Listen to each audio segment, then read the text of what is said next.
El sueño americano.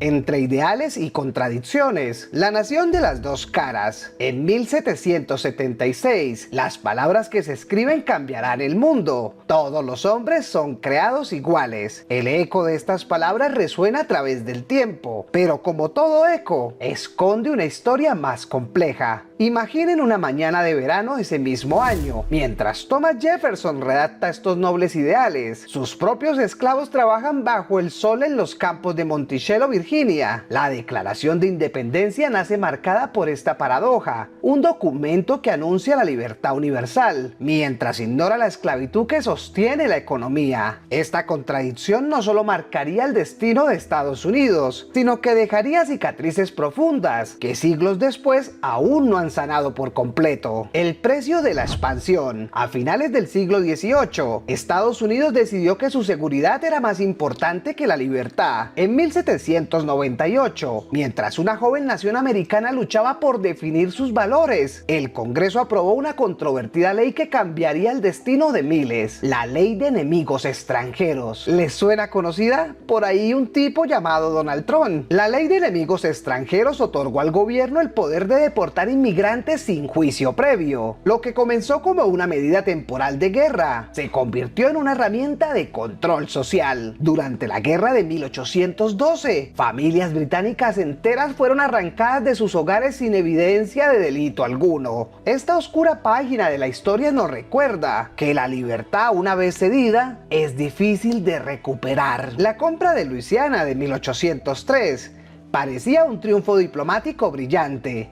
Por solo $15 millones, Thomas Jefferson duplicó el territorio estadounidense. Pero detrás de este gran negocio se escondía una tragedia humana. Miles de nativos americanos fueron expulsados de sus tierras ancestrales, forzados a emprender el devastador sendero de lágrimas. Familias enteras caminaron bajo condiciones brutales. Muchos no sobrevivieron. Esta expansión territorial reveló una dolorosa verdad. El progreso de una nación a menudo se construye sobre el sufrimiento de los más vulnerables. En 1845, Estados Unidos proclamó su derecho divino de expandirse por todo el continente. Lo llamaron el Destino Manifiesto. Pero esta idea llevó al país a una guerra con México. El resultado, con la firma del Tratado Guadalupe Hidalgo, en 1848, México perdió más de la mitad de su territorio. California, Arizona, Texas, tierras que alguna vez fueron mexicanas, ahora tenían un nuevo dueño. Miles de mexicanos se acostaron en su patria y despertaron como extranjeros en su propia tierra. Una cruel ironía. La libertad que Estados Unidos predicaba no aplicaba para todos. Imperialismo y Guerra Fría. En una mañana de 1867, Estados Unidos tomó una decisión que muchos consideraron absurda. Por $7.2 millones, apenas 2 centavos por acre, compró Alaska al Imperio Ruso. Los críticos lo llamaron la locura de Seward, burlándose del secretario de Estado que negoció la compra. Pero la historia tenía otros planes. Décadas después, el descubrimiento de oro y vastos campos petroleros transformarían esta tierra helada en una de las inversiones más brillantes de la historia estadounidense. Por las tranquilas aguas del Caribe, el US Maine navegaba orgulloso, símbolo del poder emergente de Estados Unidos. Aquella noche del 15 de febrero de 1898, una explosión devastadora sacudió La Habana, llevándose consigo 266 vidas estadounidenses. Este incidente, aún envuelto en misterio, desató una guerra que transformaría el mundo. La victoria sobre España convirtió a Estados Unidos en potencia colonial, sometiendo a Puerto Rico, Cuba y Filipinas. La libertad prometida se tornó en dominio, y en Filipinas la resistencia fue aplastada con brutal represión, cobrando más de 200,000 vidas inocentes. En 1942, el miedo y la paranoia invadieron América. Tras el ataque a Pearl Harbor, se dio inicio a uno de los capítulos más oscuros de la historia estadounidense. Más de 120,000 japoneses estadounidenses, muchos ciudadanos por nacimiento, fueron arrancados arrancados de sus vidas cotidianas, hogares abandonados, negocios cerrados, sueños destruidos. En campos de internamiento rodeados de alambres de púas, familias enteras enfrentaron el frío rostro de la discriminación, víctimas no de la guerra, sino del prejuicio de su propia nación. En 1973, mientras el mundo observaba, Chile se convirtió en el escenario de una de las mayores contradicciones de la Guerra Fría. Salvador Allende, elegido democráticamente, fue derrocado en un golpe militar respaldado por la CIA. La democracia fue sacrificada en nombre de la lucha contra el comunismo. Durante 17 años bajo el mandato de Pinochet, el pueblo chileno experimentó una época oscura de represión y desapariciones. Las calles de Santiago aún guardan los ecos silenciosos de aquellos años, recordándonos cómo los defensores de la libertad eligieron ignorar el sufrimiento de todo un pueblo. Un futuro en la encrucijada. En una mañana de septiembre que parecía normal, el mundo cambió para siempre. Los ataques del 11 de septiembre de 2001 dejaron una cicatriz profunda en la sociedad estadounidense. Como respuesta, el gobierno implementó la Ley Patriota, aumentando dramáticamente la vigilancia sobre sus ciudadanos. La guerra contra el terror se convirtió en prioridad, llevando a la invasión de Irak en 2003, justificada por supuestas armas de destrucción masiva que nunca se encontraron. Esta búsqueda sin éxito levantó serias dudas sobre los verdaderos motivos de la guerra. Estados Unidos se encuentra en una encrucijada histórica. Por un lado, potencias como Rusia y China desafían su hegemonía global, mientras internamente las tensiones sociales y raciales siguen sin resolverse. Como un roble que creció torcido pero resistente, la nación americana carga con el peso de sus contradicciones, la brecha entre sus ideales y sus acciones. La pregunta crucial no es si mantendrá su poder, sino cómo lo ejercerá en este nuevo mundo multipolar. El verdadero desafío será reconciliar su papel global con los principios fundamentales que inspiraron su fundación.